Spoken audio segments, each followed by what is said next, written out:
You're so pretty. Yeah. Was that a wink? Or was that a wave? That was a wave, right? Yeah. Anyways, what's up, guys? Legacy 4x4 here, back again. Part 2 of tuning coming in. Lots of stuff done. You know, the usual. But I was having a little too much time, or too much of a good time with the 4-link, hitting some speed bumps a little too fast. And the one part of it, I didn't touch the shock absorbers. Both front two decided to, you know, be very shock absorbent and absorb, you know, themselves out of their mounts. And, you know, 4-link into the oil pan. But it's okay. You know, there's no point in owning a Jeep if you don't have fun with it, and I was having fun with it. So, nothing I can't fix. I think everything's okay in the engine. Maybe knocked it a little loose, but, you know, 50-50. It's all gonna be all right. But I went to Lowe's and I bought some new bolts, grade 8s, because, you know, why not? They already broke off once. The threads are probably destroyed. So I bought some new bolts and I'm gonna put those in, get everything up and ready to drive. And tomorrow, the plan is to take it to the tent shop, get it tinted, and then drop it off at PTAP. And, you know, pay them for a few hours of labor, have them just do a double check over everything and make sure everything's going right. And then tune the carb and time it themselves.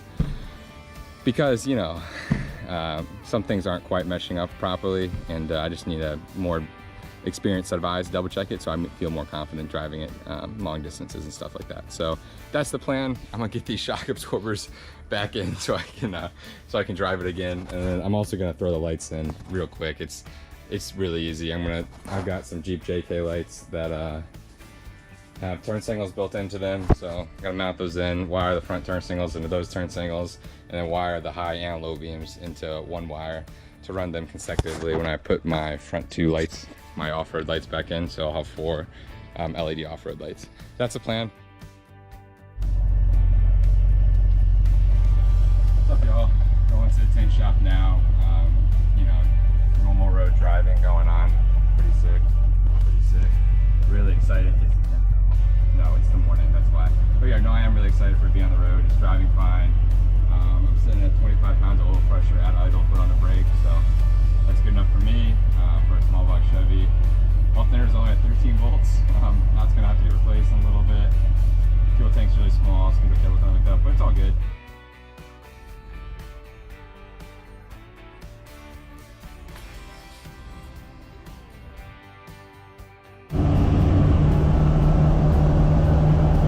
Tinted. We're in here. Wagoneer's got gun tinted. I'll show you guys a walk around when we get to PTAP real quick. We're just making the drive right now, so it's a lot darker, a lot cooler. I'm loving it.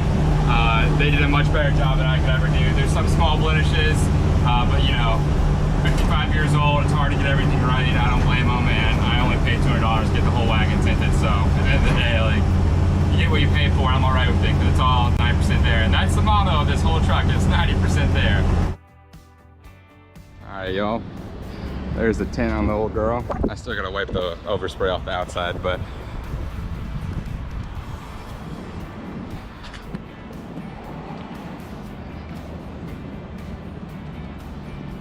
I did a brown on the front windshield. It looks so good, but I'm gonna go walk around, talk to these guys for a little bit, let them know what's going on, and I'll be back.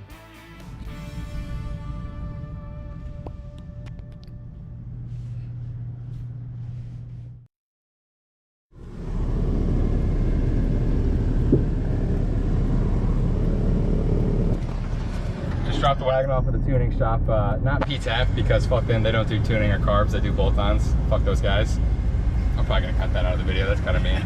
Anyways, just dropped it off at a carb specialty shop in Columbus. He seemed like a pretty straightforward guy. He immediately sniped 3 things I did wrong. Didn't have a spacer on the carburetor. I was bowling fuel on the way over, that's why it wasn't running quite well. I was trying to tie it idle, had to give it a little too much. Air filter was a little too dirty for him, and then I got a fuel pressure regulator too, so we're gonna all throw that on, and he's gonna tune it for me. We'll see how it runs when I get back. Hopefully it's a lot better. I don't feel bad about having him do these little small things, something I know I could do, but I don't really have the time to, and it's also not at my house, so you know, it's gonna be his job. I'll pay him a little extra for it, it's fine. So we'll catch back up when we get back.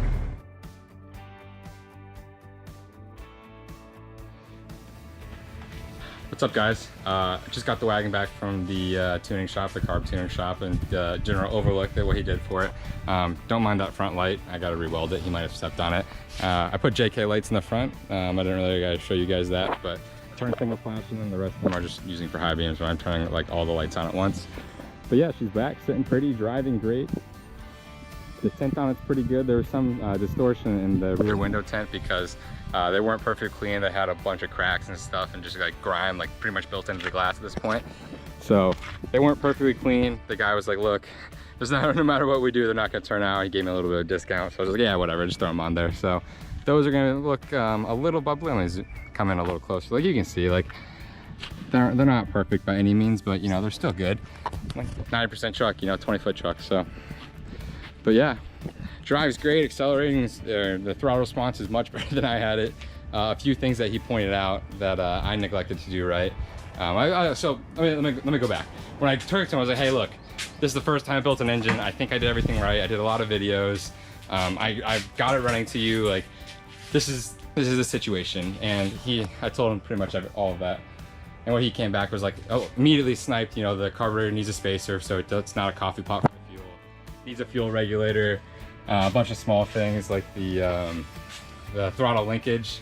The return spring was binding on itself, so it was never really at idle. It was a few hundred RPM above idle, so the carburetor could never really hit its idle function. I had my distributor vacuum advance going onto the ported side of the carburetor. It needed to go on the direct side. Let me open it up and show you. Just a few things that he pointed out. Oh.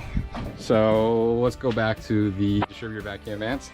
Distributor vacuum advance line, I had it going to the ported side for, you know, like Fords and stuff, but it needs to go to the direct side for Chevys.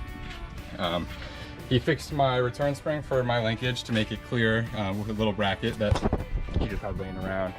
He put the fuel regulator on it. He set it to 5 PSI. I could put a gauge in it if I wanted to. I don't think I'm going to, and obviously I trust the guy to set it right. He does it for a living. It's literally a carburetor shop, like the dying breed of, you know, mechanics who work on carburetors.